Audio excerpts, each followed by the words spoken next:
If you're having trouble with an election, what do? You call in the Palinator. And today I'm going to confirm the prediction I made months ago about who is going to win the Republican nomination. I'm Randall Terry. This is Voice of Resistance.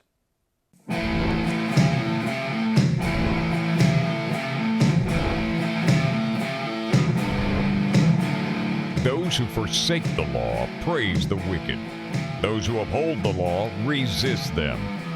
Welcome to the Voice of Resistance. Here's your host, Randall Terry. Ready when you are.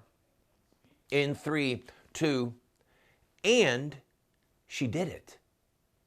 She made herself into a kingmaker. She traveled all over the country and helped bring people in the Tea Party movement into the U.S. House and into the U.S. Senate. I remember watching her on television debating Karl Rove, who is as establishment and mushy and treacherous as you can get. And her saying, "Oh, Karl," with that flippant, dismissive, "Karl, you're a good little boy, but you don't know what you're talking about."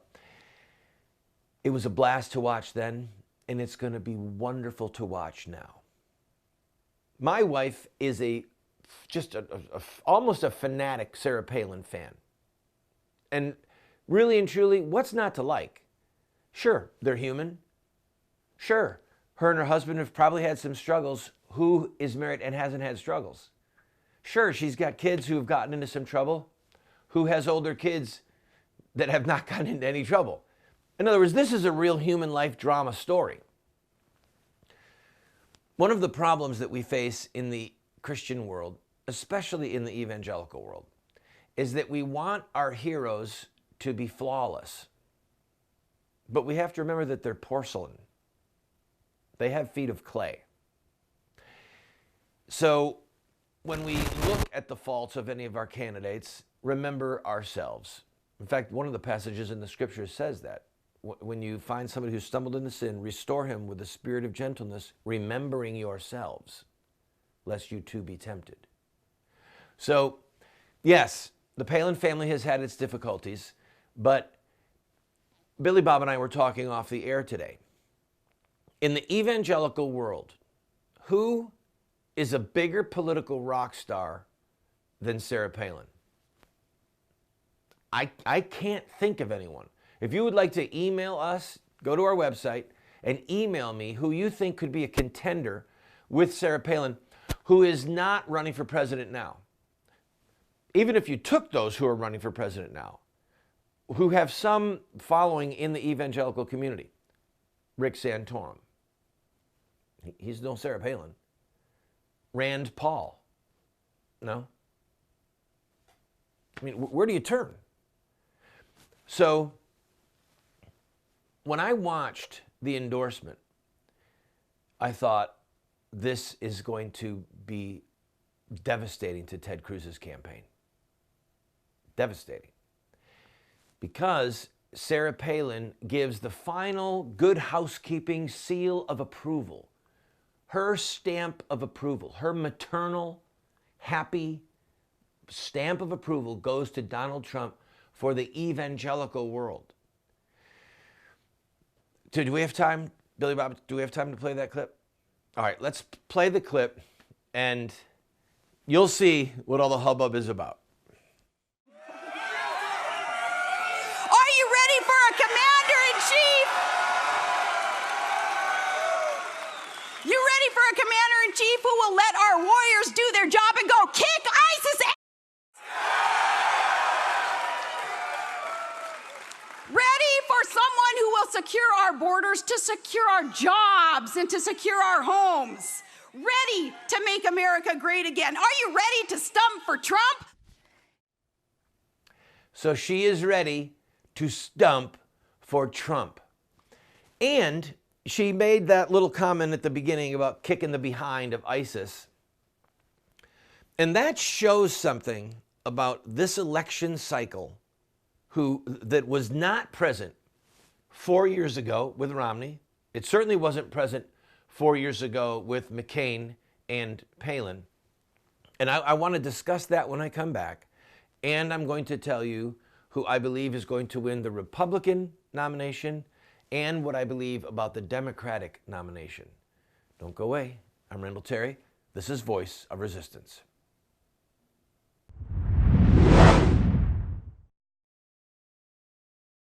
Christians must be involved in government, period. If Christians weren't involved in government, we would not have a United States of America. And there have been brilliant Christian minds over the centuries, such as John Locke, who is called the philosopher of American liberty. He was quoted by Clarence Thomas in his recent dissent on the homosexual marriage decision. If we don't understand John Locke, we don't understand the founding of America. I want to send you this book and my book, The Sword, subtitled The Blessing of Righteous Government and The Overthrow of Tyrants. I want to send you these two books for a gift of whatever you can afford. Pay the $8 shipping and handling, which does not cover our costs, and then give a gift of whatever size you want, and we'll send you these books. If you cannot afford anything but the $8, you can't even afford that, write us a note, and we'll send them to you for free. I want you to have these books so that you can be better equipped to fight in the political arena. Come on, order them today. I have been a leader in the pro-life movement for 30 years. And sadly, we have not prevailed in our goal to make it a criminal act to kill an unborn baby. There's reasons why we have failed.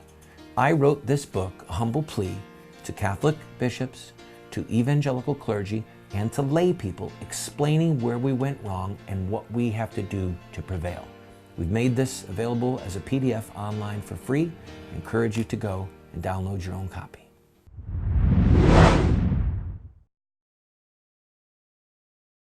Welcome back, friend.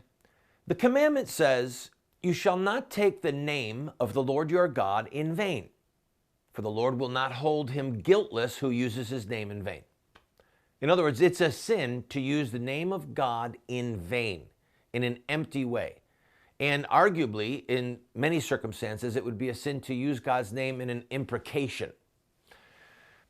So that means asking God to damn something, all right? Now, there are places of imprecations in the scriptures. I don't want to go into that right now. The bottom line is that the commandment says don't use the name of the Lord your God in vain, period, the end, okay? And it's a serious commandment. But salty speech does not fall under that category. Before I went on break, I said I want to talk to you about something regarding Sarah Palin's speech, and it was her comment about kicking ISIS butt. Play that clip, just that one part again, would you? Are you ready for a commander-in-chief? You ready for a commander-in-chief who will let our warriors do their job and go kick ISIS ass? Ready for someone who will secure our borders, to secure our jobs, and to secure our homes. Ready to make America great again. Are you ready to stump for Trump? So there you go. Now, she is in a room, she's an evangelical, devout Christian. She's in a room full of devout evangelicals. And most of them are on their feet screaming when she says that. It's salty. And this is not 2008 or 2012. And by that, what I mean is this. It's not that ethics change. It's that people's tolerance of things changes. And right now, the reason that Donald Trump is doing so well, and the reason that he can say the things that he says and get away with it, not only can he get away with it, but his numbers will go up. Not only can Sarah Palin say what she said, but she's going to help Trump's numbers go up. You watch in the polls. Watch what happens in Iowa. Watch what happens in South Carolina and Florida, where the evangelical vote really matters. Watch.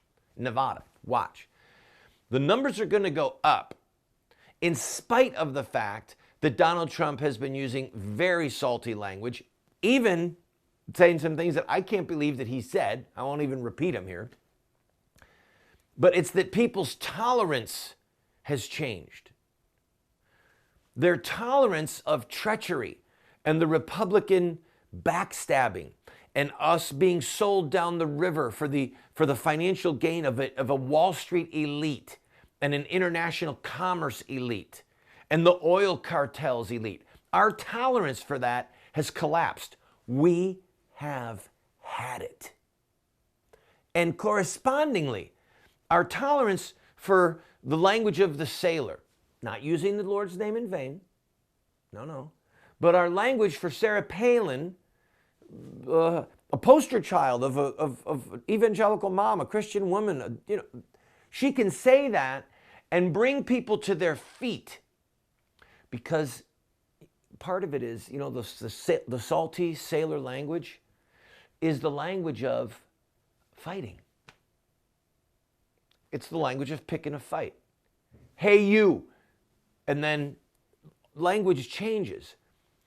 Our tolerance for treachery has gone down. Our tolerance for salty speech has gone up because they're connected to a fight. And everyone knows, this is my opinion, everyone knows we are in a fight for our nation's survival. We are reaching a place where we will never be able to get the debt under control. And if the world decides to use a different currency for the currency of flight, the currency of protection, the currency of the world, the currency to trade oil in, the currency that the International Monetary Fund uses, if the world ever decides, we've had it with the US dollar, like they did the British pound, and like they've done other currencies in the past, we are in a world of hurt. Okay? And so the tolerance for Republican treachery is at an all-time low. We've had it with you people. We don't care what you say. We don't care what you say. In fact, if you say something, it makes us despise you more and love Ted Cruz and Donald Trump more. Here's my prediction, friends. I made it months ago. I'm going to confirm it. Donald J. Trump is going to be the Republican nominee for president. It is going to happen. It's going to happen. There's not going to be anyone who comes and takes him out. And Sarah Palin coming to help Trump was one of the things that just pushed it over the point of no return. Get ready for a long fight? It doesn't matter. Trump will be standing, and Sarah Palin will be standing there saying he's going to kick ISIS behind, and he's going to kick Hillary's behind, or Bernie Sanders if Hillary is on trial.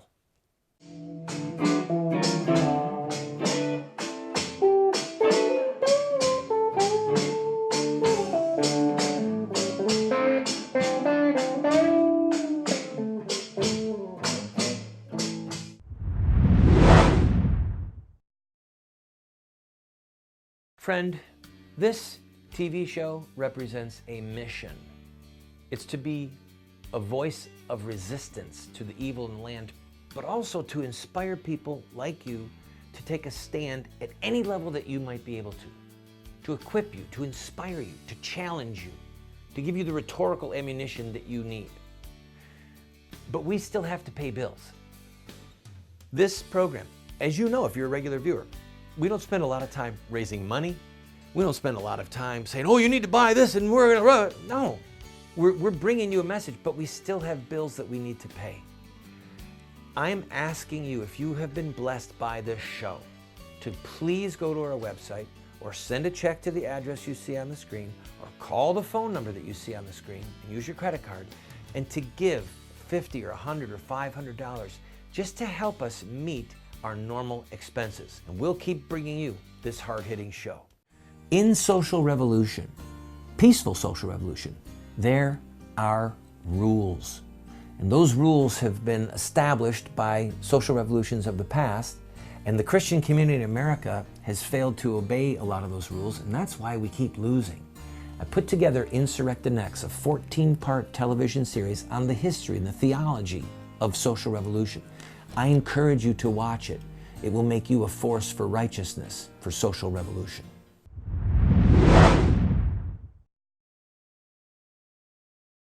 We were having an interesting discussion off the air because probably some of our viewers are going to be a little bit put out that I played that clip from Sarah Palin.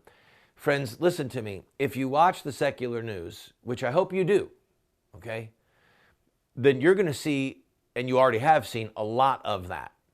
And I have to remember that biblically, in the discussion of sin, there is a difference between cursing and salty language. Let me give you an illustration. I cannot take credit for this. Somebody very dear to me came up with this. And she said to a group of ladies, if someone says to you, you're going fishing in a boat, and someone says to you, I hope you have a hell of a day and you catch a blank load of fish. Is that a blessing or a curse? It's a blessing. Have a great day. Catch a ton of fish. Said with salty language between a couple of guys. If somebody says, I hope your boat sinks and you barely make it back to shore. Doesn't say any word that would cause any offense with anyone. Was that a blessing or a curse? That was a curse. That was literally a curse. Without saying what we culturally call curse words. Why am I going down this rabbit trail?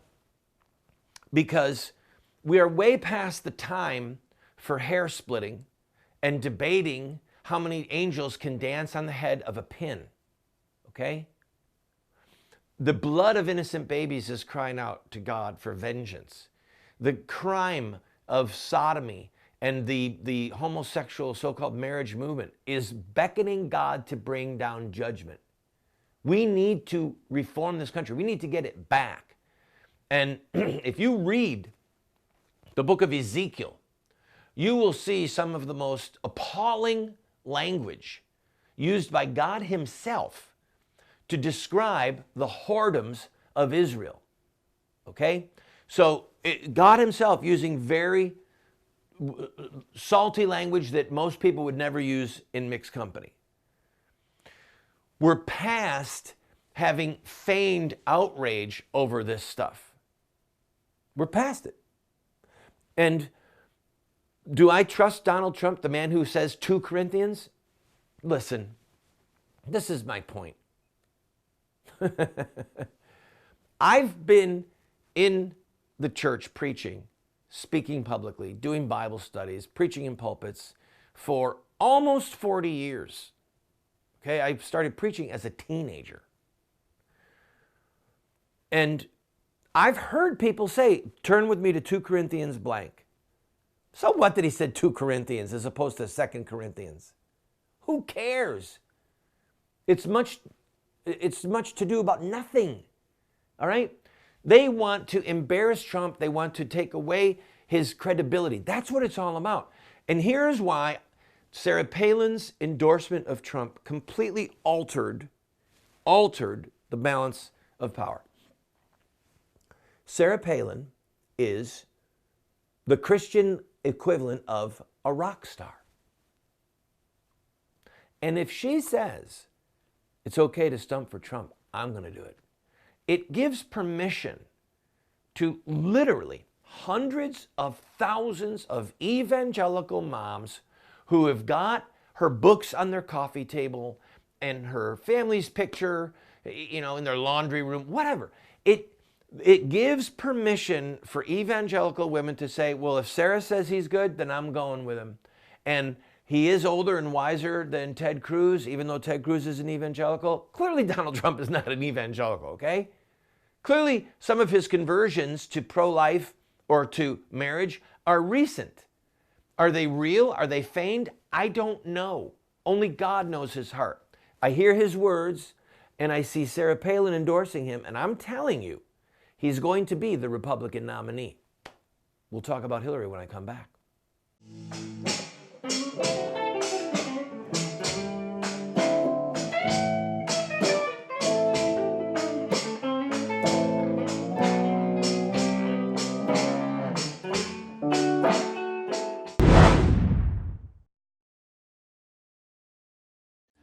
Why? Friend, we are in the middle of producing a 14-part epic television series called What Would Mohammed Do? Explaining Islam and ISIS to the West. I have a master's degree in international terrorism, and I have studied ancient Islamic texts for over a decade. And we are going to do a very paced and a very scholarly look at Muhammad's life and see the connection of his life to today's headlines. Well, We need your help on 3 levels. 1, we need help with some security measures. 2, we need help with some gear for the studio. And 3, we need help with some computers.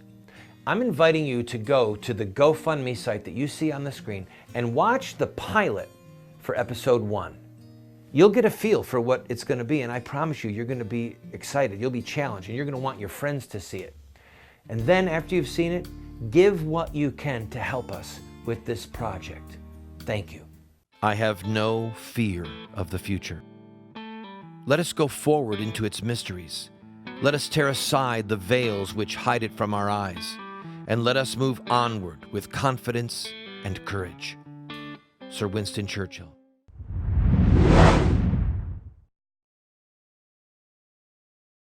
So, if Hillary Clinton never, ever, ever, ever, ever uses salty language, does that qualify her for the presidency? I don't think so. Hillary is in a world of hurt on 2 fronts. 1, Bernie Sanders is neck and neck with her in Iowa and is trouncing her, double digits leading her in New Hampshire, which is a state neighboring his state. Some polls have him up in New Hampshire 22 points, 23 points. That's unbelievable. And in Iowa, for him to be neck and neck, if he does really well in Iowa and he's close to her, and then he trounces her in New Hampshire, it doesn't mean he's going to win the nomination, but it means that money is going to start to pour in. And then he's going to be able to turn his sights to South Carolina and Nevada and to Florida, and he's going to be able to use his populist message. I read a poll this morning done by the Des Moines Times, or whatever the paper is in Des Moines, Iowa. I apologize. And it said that 43% of those polled identified themselves as socialists. And this was Democrats. It was a poll of likely Democrat caucus goers. 43% identified themselves as a socialist. This is a real problem for Hillary, and it's starting to show up on her stump speech. You probably saw the flap where she was asked if she was a socialist, didn't know what to say, didn't know how to answer it. Of course she's a socialist. Most Republicans are socialists, okay? It's just the redistribution of wealth, taking from one group of people to take care of the personal needs of another group of people. All right? General welfare means bridges. We all get the same bridge. We all get to use this bridge. That's the general welfare clause of the Constitution. The general welfare means that when we raise money for our military, everyone is protected by our F-16s or our F-35s or our aircraft carriers or our Army. Okay? General welfare. When we build a road, general welfare. Everyone can drive on the road. Everyone can use the bridge. Everyone can use the post office. It's an even playing field.